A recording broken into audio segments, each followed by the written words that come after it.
Bonjour à tous, bienvenue à Boisvert Radio. Ce soir, c'est l'émission numéro 15 de la saison 2. Depuis le lancement de cette saison 2, on a reçu plusieurs intervenants du monde du hockey, qu'ils soient joueurs, entraîneurs ou journalistes. Aujourd'hui, on s'en va chercher un autre rôle dans le monde du hockey, soit celui d'agent de joueur. Je vous en dis un peu plus dans quelques instants, le temps de mentionner que James Letourneau, fidèle collaborateur, est avec nous ce soir. Comment ça va, James?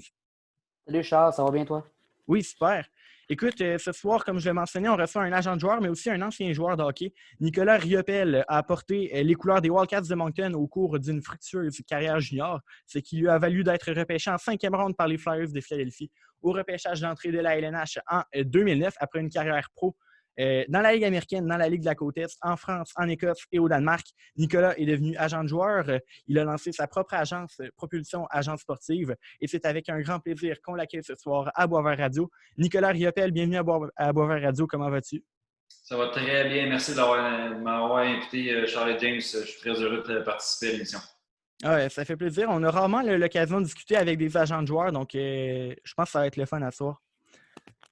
On va commencer par parler de ton passage dans la LHJMQ. Donc, tu es quand même un recordman là, dans la LHJMQ pour la plus basse moyenne de buts alloués dans une saison pour un gardien de but et aussi pour le meilleur pourcentage d'efficacité sur une saison. Vraiment, là, je parle dans toute l'histoire de la LHJMQ. La même saison, en 2008-2009, tu as remporté le trophée Michel Brière, remis au joueur le plus utile de la LHJMQ, fait qu'il est quand même plutôt rare pour un gardien. C'est arrivé plutôt rarement là, dans l'histoire. Avec du recul, comment est-ce que tu considères ces honneurs-là?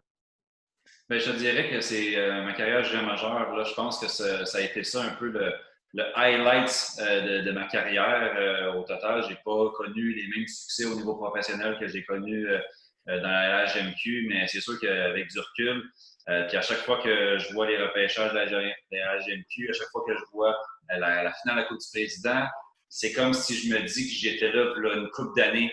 Mais là, ça fait quand même une décennie. Là. Je suis rendu maintenant à 31. Je vais bientôt avoir 32. Donc, quand on sait que c'est arrivé en 2008-2009, ben, c'est sûr que je garde toujours un très, très bon souvenir. Puis, je te mentirais pas, Charles, pour te dire que à chaque fin de saison, là, je regarde la moyenne puis le pourcentage d'arrêt des gardiens de but de la LHJMQ à savoir si deux autres vont être assez proches. Puis, malgré le fait que je lui souhaite quand même d'avoir des bonnes saisons, mais pas autant que la mienne. C'est ça, non, j'ai tout le temps un très bon souvenir. Puis c'est quand même une très grande fierté là, d'avoir pu faire ces records-là. Quand tu regardes les très bons gardiens de but de la LHJMQ qui ont joué, puis même d'avoir été élu le joueur de l'année aussi, MVP. Moi, je me trompe, je suis encore le dernier gardien de but là, à l'avoir reçu. Puis même avant moi, là, j'ai de la misère à me souvenir qui. Le dernier, c'était en 98, je pense. Oui, exact. Fait que là, tu peux voir là, que ça fait quand même plusieurs années. Là, fait que c'est un record puis un honneur que j'ai encore une très grande fierté. Puis j'ai toujours les trophées dans mon bureau aussi pour m'en souvenir à chaque jour. Good. À 20 ans, après avoir été ignoré le 2 fois au repêchage de la Ligue nationale, tu as été finalement sélectionné par les Flyers de Philadelphie en cinquième ronde. Quel souvenir gardes-tu de ce repêchage qu'il faut le dire était à Montréal, là, si je ne me trompe pas? Oui, exactement. Puis ça, dans le fond, James, ça apporte un bon point. C'est vraiment mon troisième repêchage. Mon premier repêchage, j'étais à Columbus. J'avais connu une bonne saison recrue. Mon premier match, j'avais parti ça avec un blanchissage de 50 arrêts, un joueur de la semaine dans la Ligue canadienne de hockey. Puis je te dirais que ce qui m'a chamboulé, c'est Neil Hodge, le journaliste des Wildcats de Moncton, à Noël. Il me dit « Hey Nick, qu'est-ce que ça te fait d'être classé deuxième ronde pour le prochain repêchage national? » Puis là, je commençais un peu à pas comprendre. Tu sais, moi, je faisais juste jouer au hockey pour gagner des matchs, mais pour performer aussi. Puis je pensais pas tout de suite au repêchage national. Puis finalement, on dirait que je me mettais beaucoup, beaucoup de pression. Énormément de pression sur moi, sur mes performances. J'ai pas connu un très bon deuxième moitié de saison. J'ai connu des performances dans les séries horribles.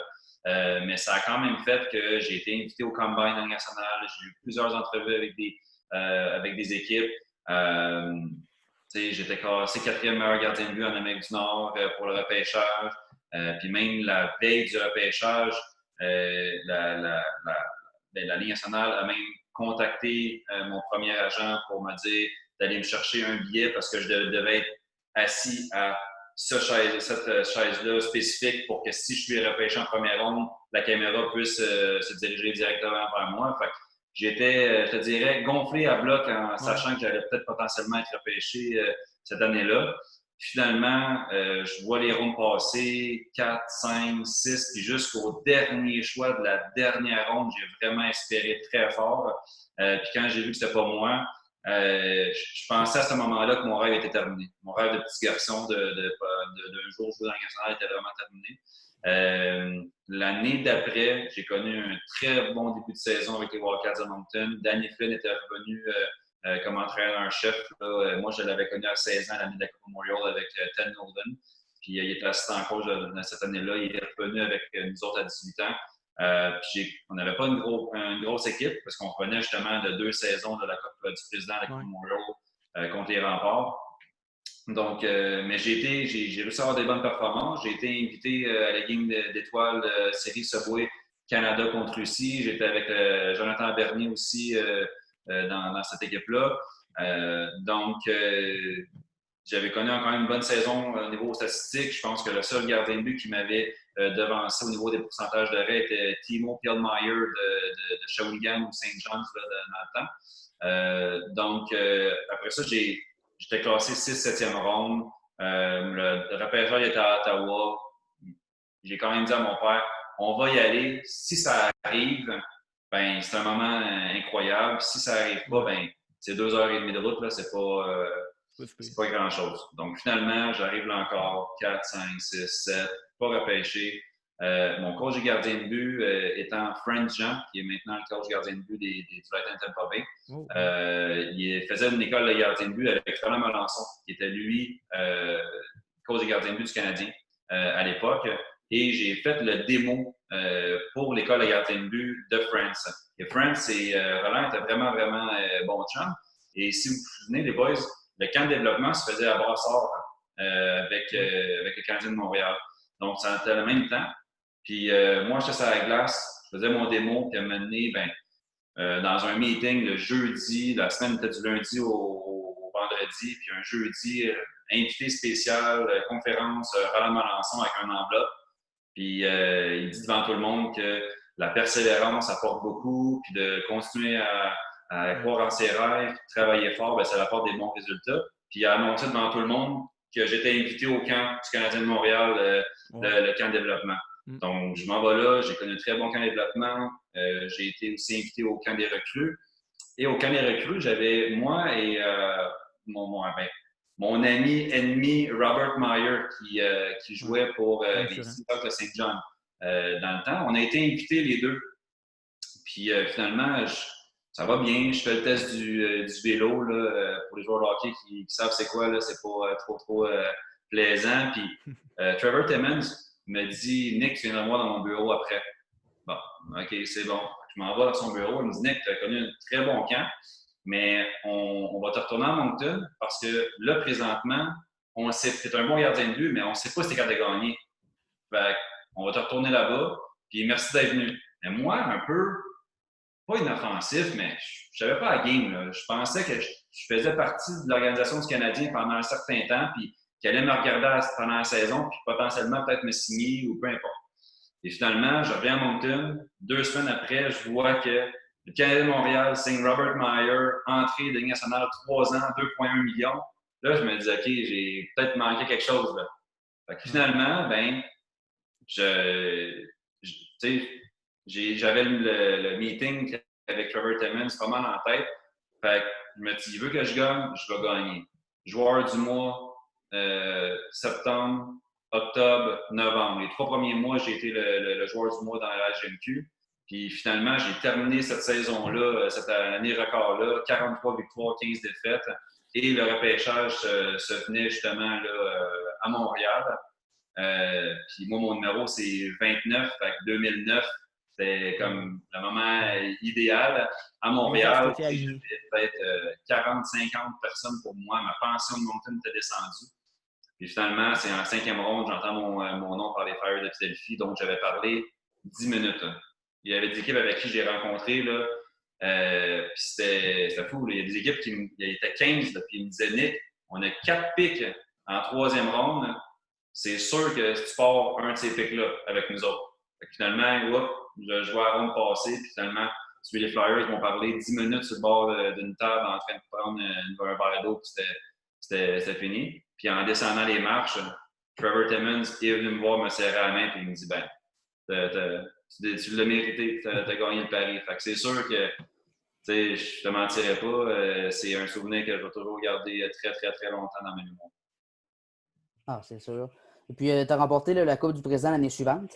Comment as-tu vécu cette épopée-là vers le trophée en tant que gardien de but partant très dominant? Ben, je te dirais que ça aussi, ça a été un autre événement que je vais me souvenir longtemps. Moi, à 20 ans, je venais d'être repêché. Je venais de gagner pratiquement la majorité des trophées là, disponibles à moi dans la GMQ. Fait que le saut normal, c'est d'aller dans le professionnel. Bon. Ceci dit, les Flyers appellent mon agent, me disent on ne peut pas lui donner un contrat de 3 ans parce qu'on vient de signer Chris Pronger. Il nous a coûté cher, puis là, on est comme pas mal sur le cap. Là. Fait que dis à Nick qu'il prenne un contrat d'1 an à Ligue américaine, puis l'année prochaine, on va le signer 3 ans, comme ça, il va rester 4 ans chez nous. Parfait, ça commence comme ça. À 20 ans, je m'en vais dans la Ligue américaine, puis je connais des hauts et des bas, mais plus ça va au mois de décembre, plus que je commence à prendre le lead.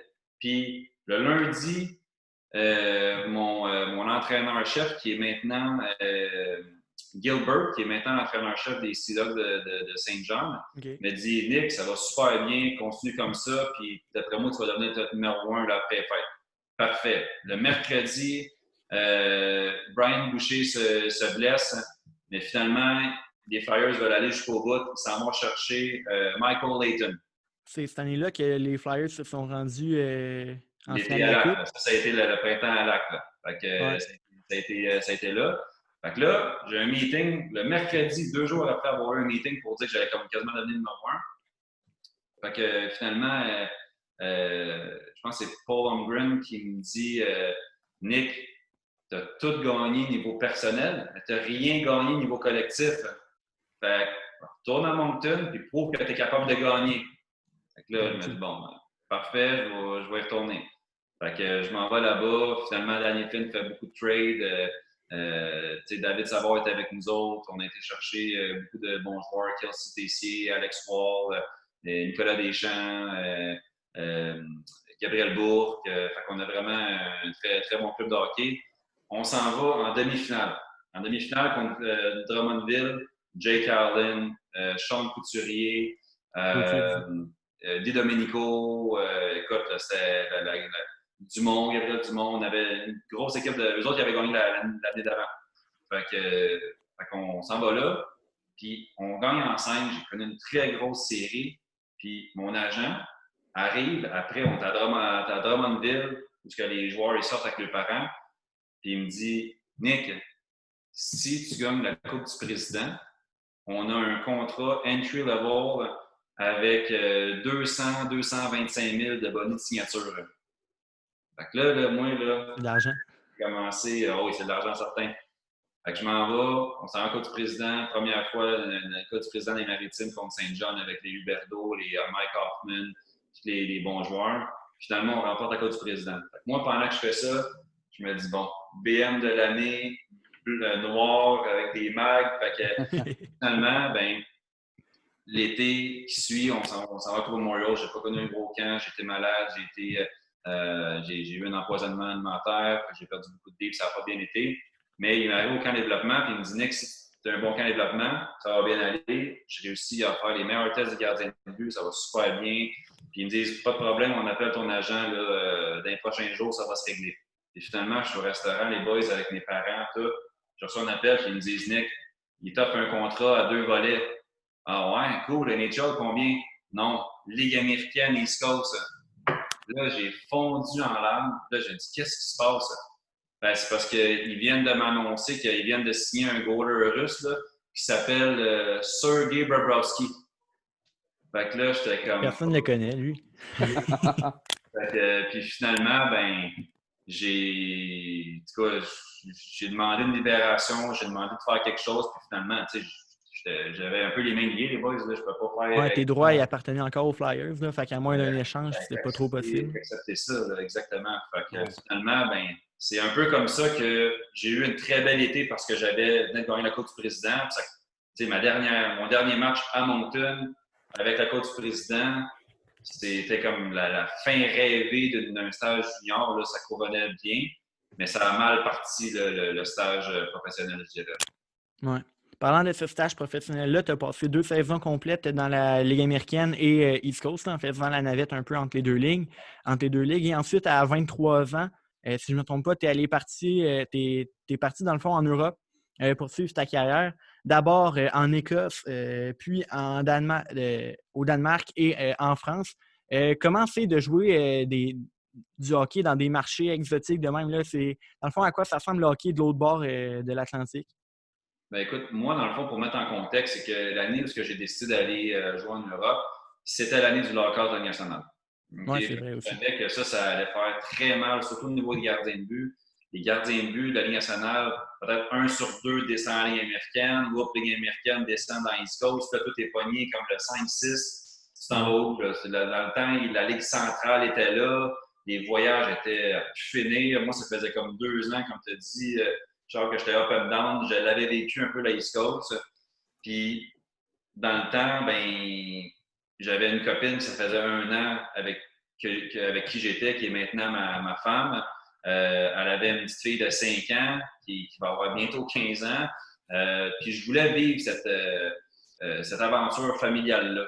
J'avais entendu des bonnes choses sur l'Europe. Puis, je me suis dit, regarde, tant qu'aller faire de l'autobus, puis de jouer dans une ligue où je sais que je peux bien jouer, mais que les call-ups vont devenir très difficiles, aussi bien tout de suite le faire l'autre côté.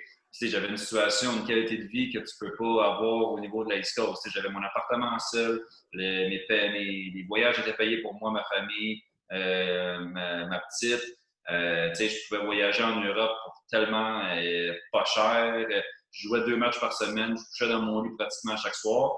Puis j'ai joué l'année en Écosse, j'ai joué 56 des 57 matchs de la saison. Quand même beaucoup. Donc, mais comme tu dis, à 2 games par semaine, ça devait pas être tant essoufflant que ça. Là. Le backup, il faisait juste ouvrir la porte. Ben, c'est que là-bas, tu as le droit, dans le temps, maintenant les règlements ont changé, tu avais le droit à 11 joueurs étrangers.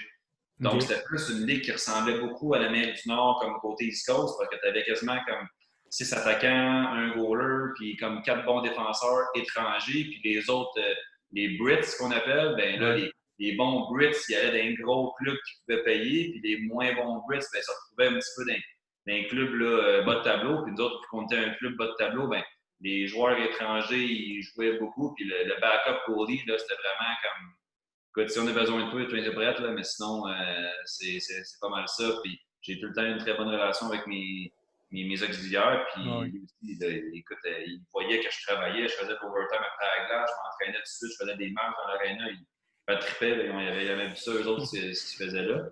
Puis, fait que finalement, ça a bien été. Puis la première game que j'étais allé là, écoute, les partisans, là, c'était un aréna, là, c'était pas une grosse aréna.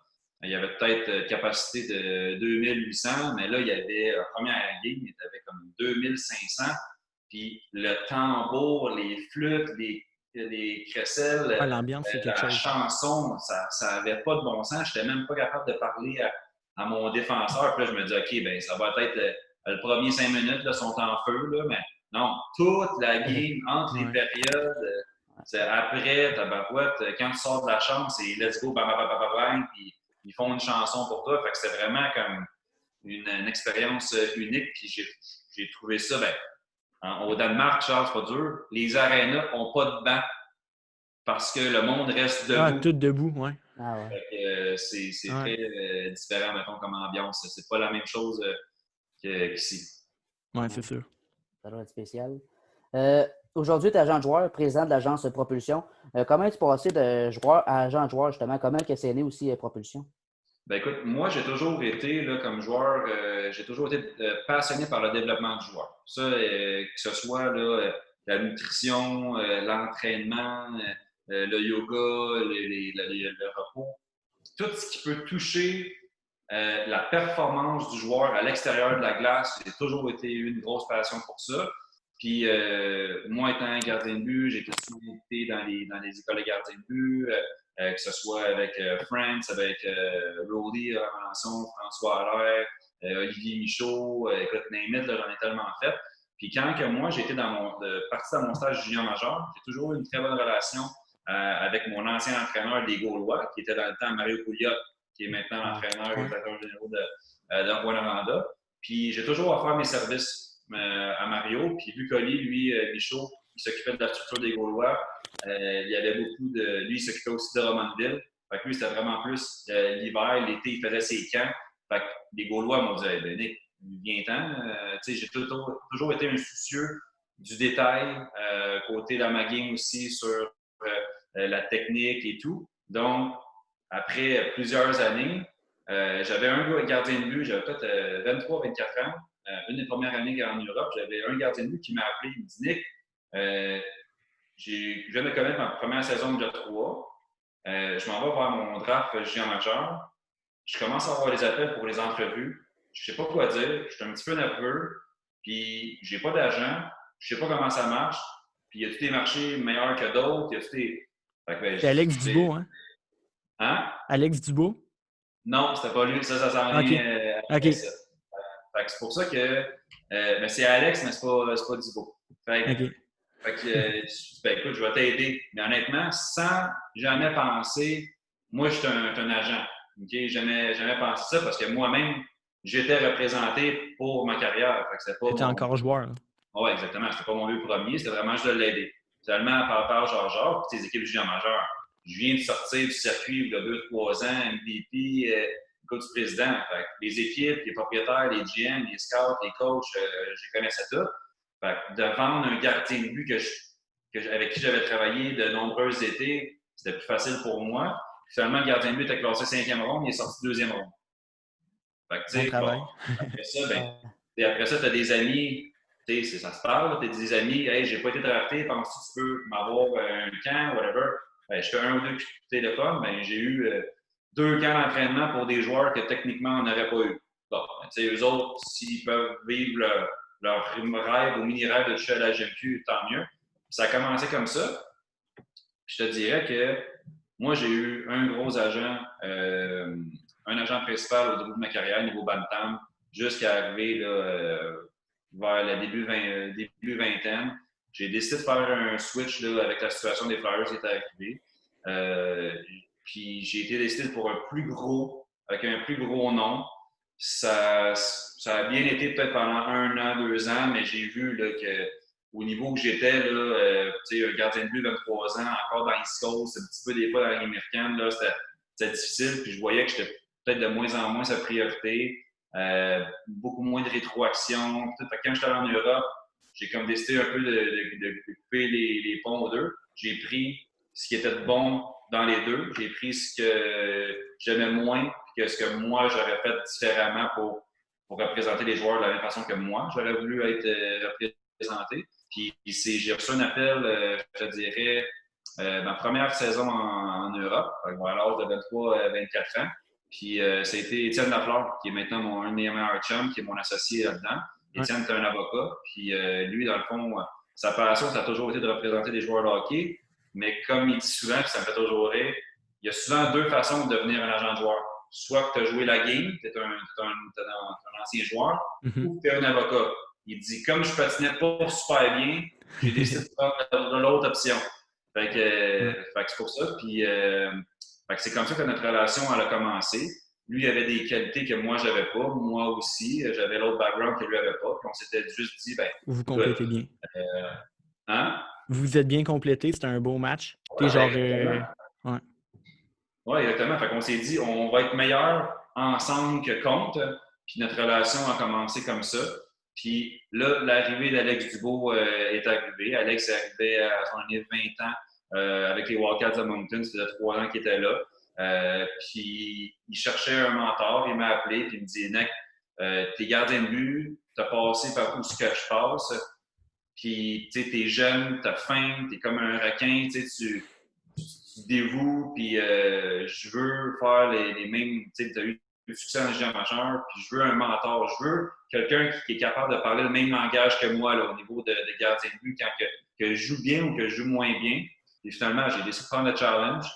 Puis à la fin de la journée, à la fin de la saison, je m'entraînais, je reçois un appel, Canadien de Montréal, je réponds, puis il dit Hi Nick, it's Trevor Timmons, how are you? Fait que là, c'est Trevor Timmons qui m'appelait. Fait que là, il dit ouais, ça va bien. Il dit I have a good news and a bad news. Fait que là, je dis qu'est-ce qu'il y a? Il dit la bonne nouvelle, c'est que je veux te parler, mais la mauvaise, c'est que c'est pas pour toi, c'est pour Alex Dubois. Fait que, Wow. fait qu'on on a bien ri, mais tu sais, finalement, Alex s'est fait inviter au camp de développement du Canadien de Montréal où il a très bien performé. Puis ensuite, Alex a décidé de prendre le choix là, UNB, universitaire, où il y a eu un énorme succès là-bas. Fait que ça a commencé comme ça. Puis à un moment donné, j'ai juste commencé à me représenter aussi quand j'ai décidé de revenir en Amérique du Nord. Puis ça a escaladé comme ça, parce que j'ai bien performé dans l'East Coast. J'ai reçu un appel de Julien Mélisbois qui m'a fait un contrat de Ligue américaine. J'ai extensionné ce contrat-là encore 2 ans. J'ai refait mes camps d'entraînement là, avec le Lightning. Puis écoute, mon dernier camp d'entraînement a fait que j'ai réussi à jouer un match hors concours contre les Hurricanes que j'avais jamais eu l'occasion de faire avec les Flyers. C'est pour ça que j'ai le chandail dans mon bureau aussi. Good. Là, je ne sais pas si tu viens de remarquer, mais comme j'ai comme pas payé l'extension de Zoom, on a comme un maximum de 40 minutes pour les réunions. Donc là, il en reste 9 minutes 30. Fait que je vais peut-être aller un peu plus vite là, pour les prochaines. Je me demande comment est-ce que Propulsion s'est fait connaître. Oui, vous avez commencé avec Alex Dubois et d'autres joueurs autour de lui, mais vous représentez quand même beaucoup de joueurs en Amérique du Nord, aussi plusieurs en Europe. Ça a dû prendre du bon marketing et beaucoup de bouche à oreille pour se faire connaître. Oui, dans le fond, l'histoire, là, Charles, c'est que moi, quand je suis revenu d'Europe, j'avais 26 ans. Puis beaucoup de mes joueurs avec qui j'ai soit joué dans le passé, soit joué dans l'East Coast, dans la Ligue américaine, ou des gars contre qui j'ai joué, que je jouais avec eux autres, mes anciens teammates, ils savaient là, que je commençais à représenter des gars, Alex Dubois, Mika Cyr, puis là, comment ça. Puis finalement, ils m'ont juste demandé « Comment tu as aimé l'expérience en Europe? » Et fait d'admettre qu'eux étant représentés par des grosses agences qui ne priorisent peut-être pas le marché européen, moi, je leur ai dit, écoute, je connais du monde en France, je connais du monde en Danemark, je connais du monde au UK, puis finalement, j'ai commencé avec Jonathan Narbonne, puis après ça, Maxime Legault, puis Marc-André Lévesque, puis là, ça a commencé comme ça, puis le fait que je t'ai dit tantôt, je voulais représenter les joueurs de la même façon que moi, j'aurais aimé ça être représenté. Fait proximité, accessibilité. J'allais au bat pour les gars parce que je savais qu'ils travaillaient fort, je savais dans quel beat de vie qu'ils étaient. Puis finalement, connexion à gauche puis à droite. J'ai juste commencé à rouler ma bosse. Puis à un moment donné, dans la saison, tu fais du locker room talk, qu'on appelle. Il y a un moment de la saison où les gars se réunissent à côté d'un lunch, là, où, à un moment donné, où dans le boss, ça se parle. C'est qui ton agent? Tu fais combien? Il t'appelle-tu souvent? Là, les réseaux sociaux, comment ça que toi, ils donnent tes promouvois? Moi, j'ai pas de promotion. Et moi, ils m'appellent pas. Tu comprends-tu? Fait que là, ça se fait comme ça. Puis de fil en aiguille, ça a fait qu'on a commencé à grossir assez rapidement. Good. Les agents de joueurs, vous faites un travail là, plutôt en retrait. On entend rarement parler des agents de joueurs et de leur quotidien. À quoi ça ressemble une journée typique là, dans le quotidien de Nicolas Riopel, l'agent de joueur? Il n'y a pas des contrats à négocier à chaque jour, là, je pense. Là. Je te dirais que de ce temps-là, oui, parce que le marché actuel, c'est assez difficile. Là, dans ce moment d'année-là, c'est plus, je vais voir du midget, du junior, mais tu sais, c'est bien le fun. Présentement, une journée normale pour l'instant, si je me lève à 6 h du matin, vu que je deal aussi avec le marché européen, il faut que je sois quand même assez tôt sur le piton parce que là-bas, il est déjà souvent entre 5 et 7 heures de plus. Donc, à 6 h, je me lève. Je prends soin de moi de 7 à 8 heures. Je m'entraîne. J'ai un gym chez nous, je m'entraîne. Après ça, je m'assure que ma fille a son déjeuner pour l'école. Et ma femme et moi, on split la journée vu que notre fille fait de l'école à la maison. Ma femme étant immunosupprimée avec une maladie auto-immune, c'est vraiment plus pour les risques, éliminer les risques. Fait que pendant que je suis là, c'est beaucoup d'appels, beaucoup de suivi.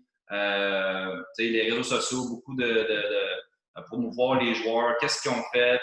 Moi, moi et Étienne, on a des group chats avec chaque gars pour savoir comment ils vont, peu importe s'ils sont en Europe, en Amérique du Nord, on fait un suivi constant, savoir comment que les gars vont. C'est vraiment beaucoup c'est plus que juste signer des contrats.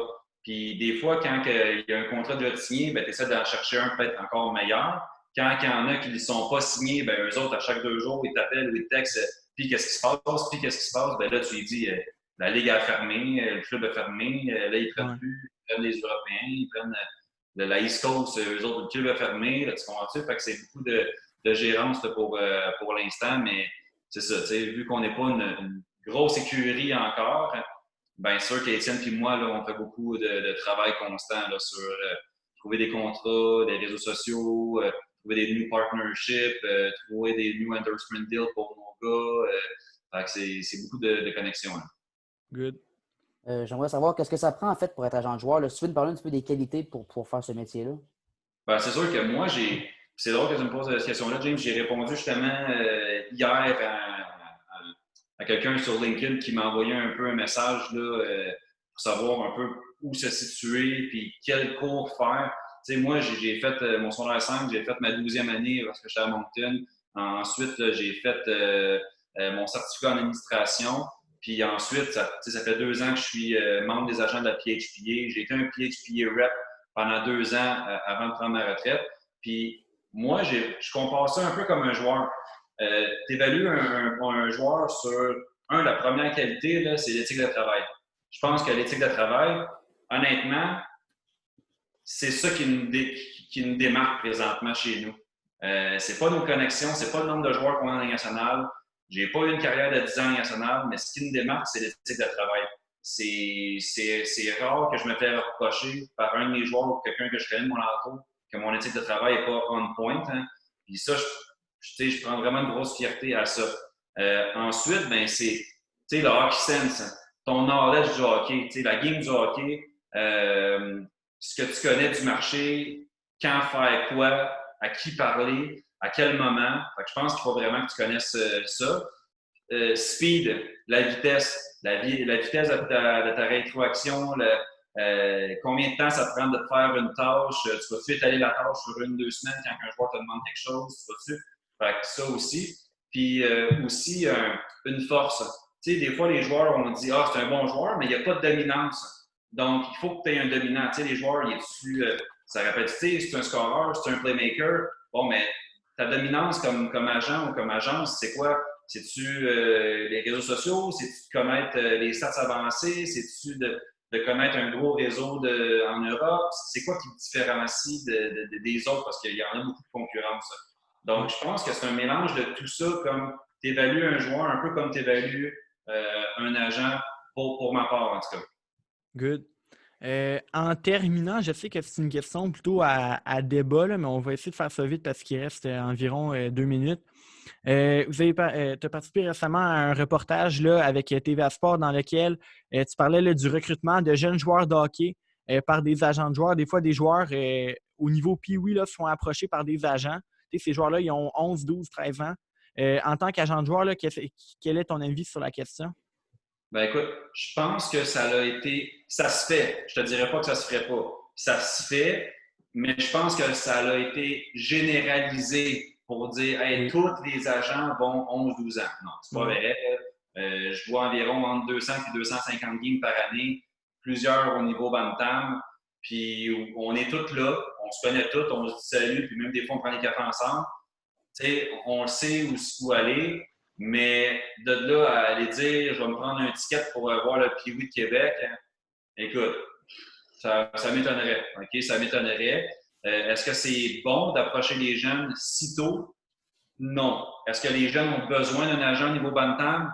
Non. Mais la réalité de la game, c'est que 6 mois, là, écoute, quand moi j'ai été, j'ai parlé à mon père justement récemment, puis j'ai été approché par une dizaine d'agents entre mon première année et deuxième année Bantam.